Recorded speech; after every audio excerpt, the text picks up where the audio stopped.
Olá pessoal, estamos aqui com mais um vídeo no canal. Hoje eu convidei o Renato Gomes e a Mariane Ferreira para a gente conversar um bocado sobre os desafios do empreendedorismo. E quando eu falo desafios, quais são as maiores dificuldades de quem quer empreender em educação, de quem quer ter escola, fazer escola, seja no ramo de idiomas, como é a do Renato, seja uma escola regular, seja um projeto de ensino diferenciado, seja na internet. A gente vai ver que muitas coisas se cruzam. Então, vamos bater esse papo? Então, Mari e Renato, todos somos empreendedores de educação. Todos já tivemos escola. O Renato tem duas, ele se manteve, né? E a questão principal tá assim: existem muitas dificuldades. Para mim, a maior dificuldade é a inadimplência. Quando a gente teve escola, Nossa, no final então, começa pagando bem, começa pagando direitinho e daí vai. final do ano. Final do ano é dureza. Como é que você sente isso? Olha, no início foi terrível, porque você não sabe como lidar com isso, Concordo. né? Você fica assim pensando, é todo mundo sorrindo, né? Na hora do início, mas depois aquele sorriso meio que fica uma cara mais, pô, e aí, eu tenho que cobrar, aí o aluno ele tá passando por alguma necessidade, alguma coisa, e a gente, ao mesmo tempo, a gente atua como psicólogos dos alunos, né? Porque ele conta todos os anseios, tudo que está acontecendo com ele, ele vai contar, mas no final das contas você tem que pagar a conta de energia, Era né? isso que eu ia dizer, você precisa de dinheiro profissional. A gente chegou a trocar por como é que é? Legumes, né? Peixe. Pelo menos você não Me deixa de comer. arranja alguma coisa. Mas peixe, legume e as outras coisas. E como é que Verdade, resolve? é verdade. É um lance sério, na real. Mas assim, o que aconteceu que comecei a desenvolver isso daí, né? Isso aí é a dica para qualquer pessoa, até mesmo você fazendo coisas pessoais. Pô, vou vender, vou emprestar alguma coisa para um amigo meu, um arrendamento. Vendedor da Avon. Existe um caminho. Vamos Existe. entender. Tem os mecanismos. Uma coisa que eu escutei bem interessante, que é assim, que quando é combinado, nada fica mal. No nosso caso, né, no caso de empresas, o combinado é um contrato. Então, se existe um contrato que é bem explicado, que não basta você assina, não, tem que ser bem explicado para a pessoa realmente. Aquele momento especial é o momento que a Da pessoa vai assinatura, entender, né? o que ela pode, o que não pode, o que vai acontecer. E consequências. E vai ter quando você não conseguir cumprir o contrato, né? Então, assim, quando eu comecei a aplicar, assim, quando o papo do contrato ficou um papo mais sério e não um papo só de vamos por A assim corrida dizer, pela venda. também, quando Que... ou aquela recepção saudosa do novo aluno. Sim. Que às vezes você vai passando, aí o contrato, a gente esqueceu de assinar. Não, esse é o momento importante. Tem que Primeiro assinar momento. antes de começar. Exato. Nossa, Ficar tudo importante. claro. E que estratégias você teve, por exemplo, que punições, entre aspas, você lançou mão para tornar o contrato algo mais sério, as pessoas levarem mais a sério o pagamento? Eu vou falar pra vocês vão ficar bestas. É a coisa mais velha que existe. Tu vai no hotel agora. Agora. Tem lá o preço de balcão, né? Mas quando você reserva o hotel, hoje em dia não se reserva mais assim, né? É no aplicativo. Você tem um preço muito mais, muito menor, muito mais convincente, muito mais competitivo. Sim. Então, assim, eu estipulei isso daí. Ó, o preço é esse. Tu tá entrando com esse valor, porque você tem um desconto. Agora, o nosso preço, quando você queima esse desconto, que é até tal vencimento, é o preço da gente de balcão. Então, basicamente, se você consegue cumprir, vamos imaginar assim, poxa, vamos botar um número bem, bem bobo. Vamos dizer que é R$100, pra gente pensar bem rápido, R$100. Até o dia 5. Passou disso daí, é 150. Se você me avisar, eu mantenho R$100, se você me der uma data. E essa data não pode passar de 15 dias. Então, Nossa, assim, 15 você dias tem que... é bastante. É bastante, Mas pra é demais. condição atual. Teoricamente, em protesto de título, são 15 dias. Sim. Agora, é bem assim, vamos lá, falando até um pouquinho até da outra entrevista em relação ao regionalismo. Você vai em escolas, não tem essa desculpa. A escola da minha filha, todo dia 5 é um valor. Passou disso daí, ela sobe o valor e ponto final. Eu tenho a impressão que o boleto pesou muito nisso. Então, Exato. a partir do momento que você tem o boleto, que você entrega para a pessoa, você despessoaliza esse processo e a pessoa começa a entender, opa, isso é mais uma conta. Em compensação, lidando com educação e tudo, a gente tem um conflito. E você deve sentir isso bastante, que é quando o teu cliente é quem você está dando a aula ou quando o teu cliente é o filho de alguém. Exato. E daí o filho de alguém, quem paga é o pai, tu tem ali 2 clientes, né? O pai que quer que o filho aprenda, mas também quer que você resolva os problemas do filho, mas você tem a diferença de diálogo, né? O responsável financeiro que tem que E como é que é essa sensação? Olha, é engraçado. Teve até uma vez que eu tava fechando a matrícula e era a mãe do rapaz, o rapaz, assim, 22 anos, adulto, jovem adulto, né? Uhum. E a mãe e tal, beleza. Quando foi no final das contas, ela queria me dar um cheque. Tá bom, vamos aceitar o cheque. Ainda se aceita cheque em alguns casos, né? E aí ela tava lá assinando o cheque, o que ela fez?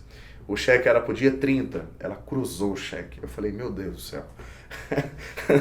Que assim, a graça do cheque você dá para dar uma corridinha, ir lá no banco e na boca do caixa sacar. Queira que as filas do banco não estão tão enormes como antes, né? Atualmente tem... Mas você tem até você sabe até o horário, pô, se eu for no banco tal hora, certeza que eu vou ter espaço e vou entrar, né? Sim. Quando você é um cheque cruzado, você tem aqueles 2 dias úteis. Então, já não é mais aquele... não vai preocupação de quem tem conta para pagar. Se o vencimento daquele dia, se tu receber um cheque cruzado, tu vai só ter o dinheiro 2 dias úteis depois daquele dia. Então, se você estava contando para pagar aquela conta, não pode contar mais. É engraçado quando você lida com... às vezes alguém quer passar um cartão. Você sabe que seria assim... Eu, na minha abordagem com meu cliente, eu não cobro aquela porcentagem a mais da mensalidade porque está passando o cartão, né? Então, se passa o cartão, você já tem um outro pensamento. Que é a tranquilidade, né? É a tranquilidade do cliente. Comprando ali não do cliente, tu também. Sim. Passar o cartão ali está resolvido. Diferentes instituições optaram por isso e funciona muito bem. Se tu for... no Senac, por exemplo, tu passa o teu curso inteiro em 6 vezes, 10 vezes sem juros, Exato. Mas o Senac está resolvido, ele recebe o dinheiro no outro dia. No outro momento, então tem essas vantagens, de certa forma.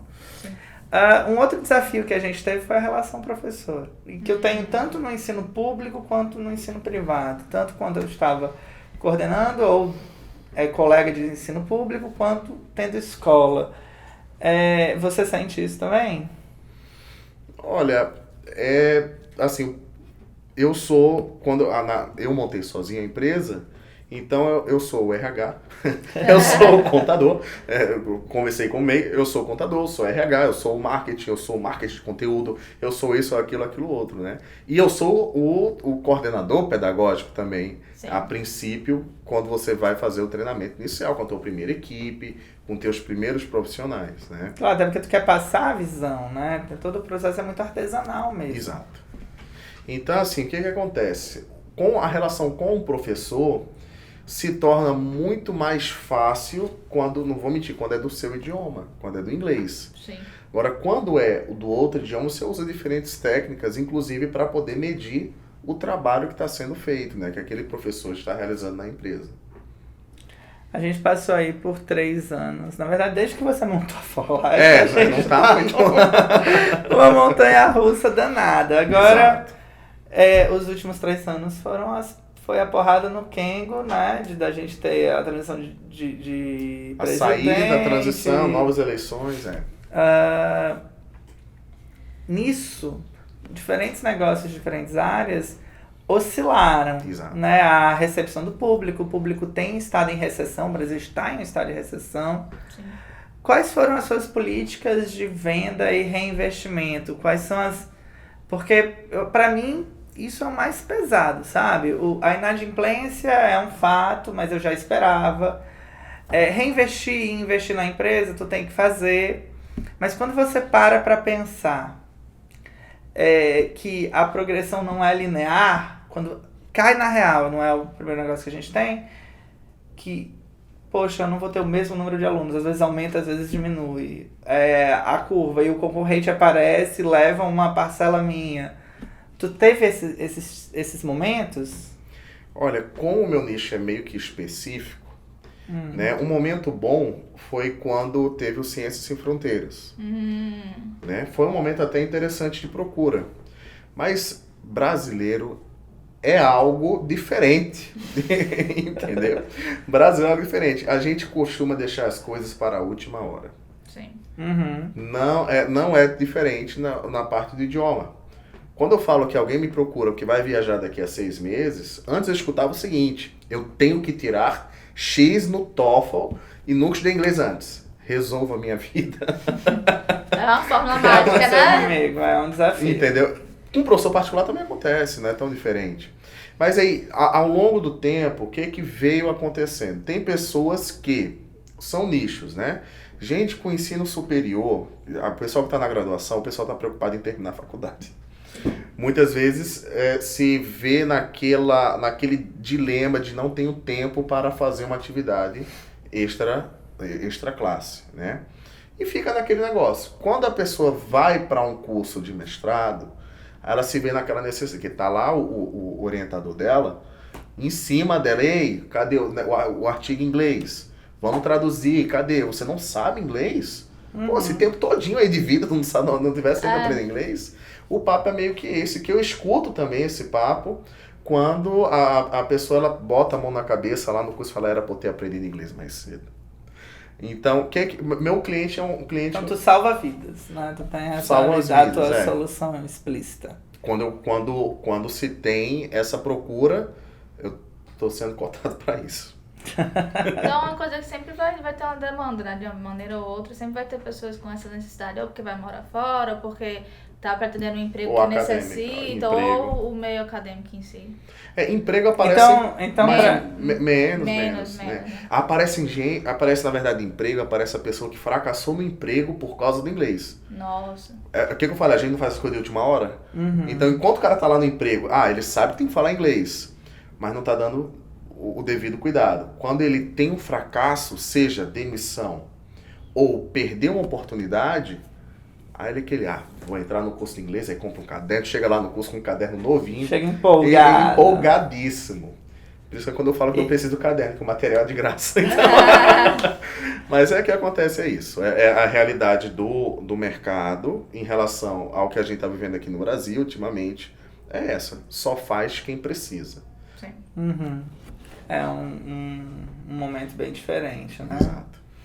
Alguma outra dificuldade para elencar, assim, Bem, em característica do nosso estado, né? O nosso estado é um estado bem diferente, obviamente, dos outros, porque o nosso estado ele consegue ser turístico, né? Um estado que tem uma atração turística forte, Natal, outra cidadezinha, Pipa, foi internacionalmente conhecido, né? Mas ao mesmo tempo não tem esse valor para você aprender um curso de idioma. Tanto é que eu estou falando assim, mais situações comerciais. Sim. Mas eu não mencionei hotel. Por exemplo, a gente tem muito hotel aqui em Natal, hotel pra caramba, inclusive. A maior habitação proporcional, né? Exato.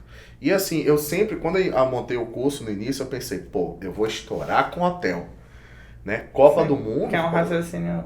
Lógico, mas todo mundo já falou isso pra mim. Tu já falou isso pra mim, eu acho, inclusive. E Copa do Mundo também, aquele boom, né? Centro comercial, o nosso shopping local, o Midway Mall, o Natal Shopping, Praia Shopping. E quando eu fui assim... se embrenhar. Pra esse público, o que aconteceu? Não... assim, mil desculpas. Mas o que eu via? O empresário, o dono do hotel, da rede hoteleira... era muito custoso ele capacitar o pessoal da linha de frente. Era mais interessante, é mais interessante para ele ter o gerente do hotel entendendo um pouquinho de inglês e um pouquinho de espanhol, e queira que não se torna assim, um acúmulo de Então, deixa eu ver se eu consigo captar. A ideia que você está me dizendo é que, dentre as dificuldades a maior dificuldade no ramo de ensino de inglês é a percepção cultural. Exato. Isso é um fenômeno que não só você reclama. Na época, principalmente quando eu estava em avaliação de escola e tudo, a gente entrava e sentava e conversava com os donos de escola e eles repassavam esse tipo de informação. E o que eu provocava era, eu concordo, Natal e Rio Grande do Norte, mas não só, se a gente for para diferentes cidades do Nordeste, a gente vai ter essa visão precária da eficiência do inglês e a possibilidade de internacionalização da região para arranjo de recursos. Mas, e qual que é a responsabilidade das empresas e escolas de idiomas? Existe uma participação que teria que ser dada a partir delas? Quais as estratégias para fugir da inadimplência? Quais as estratégias para fugir, né, dos problemas de pitacos de professor? Mas qual é a solução, então, para a noção cultural do Estado? Você, pode parecer brusco que eu vou falar, não se importar com isso. Não se importar. Se organizar para a demanda que existe. Exatamente. Tem uma frase muito interessante de um eu lembro que estava numa live do Conrado Adolfo, não sei se você conhece ele. E aí ele bota em pergunta, não sei o que, eu botei assim: como vender um curso de inglês numa cidade turística que não se importa com inglês? Aí ele falou uma coisa bem interessante que eu levei pra minha vida aí com a For Life Idiomas. Ele falou assim: se você está vendendo curso de inglês, você tá fazendo errado. Você tem que vender o que a pessoa vai conseguir falando inglês. Sim. E não vender teu curso. Você tem que vender o que ela a vai ideia conquistar. das vantagens, né? Exato. Então eu tenho o serviço pontual e eu tenho as vantagens que vêm com esse serviço. E aí que pega realmente o pessoal, vamos lá, mestrado, acadêmico, a pessoa no mestrado, a pessoa no doutorado. Turismo, a pessoa que quer ir para o exterior e quer ter o prazer dela mesmo se comunicar e não por outras pessoas, ela mesmo se comunica. E tem pessoas que dão esse devido valor. Eu estudei uma vez com a colega no curso de inglês, que ela já tinha viajado para fora algumas vezes com os filhos, só que ela não falava e os filhos falavam. Então tinha vários momentos que ela ficava limitada, porque o filho ou a filha estavam ocupados, ou porque às vezes ele nem estava sem disposição de estar traduzindo. De estar ajudando. E ela ficava limitada ali sem poder fazer o que ela queria. Então ela entrou no curso de inglês para se tornar independente quando ela fosse viajar. Porque é um limitador, né? É uma coisa muito complicada. E há uma necessidade explícita, porque na verdade eu acho que o grande lance de fazer negócio é resolver o problema do outro. Sim. Então quando a gente recebe, por exemplo, as empresas para anunciar no Demonstro que querem que façam produtos de educação, elas sempre vêm com uma necessidade muito explícita ou não fecha. Então, ou eu consigo entregar o que ele precisa, ou eu não fecho. Sim. E daí vai para todos os negócios, incluindo os de educação, na parte de ensino de idiomas, né? Cursos livres e tal. É isso, acho que a gente falou bastante, né? Vocês gostaram? A gente espera ter atendido e até a próxima.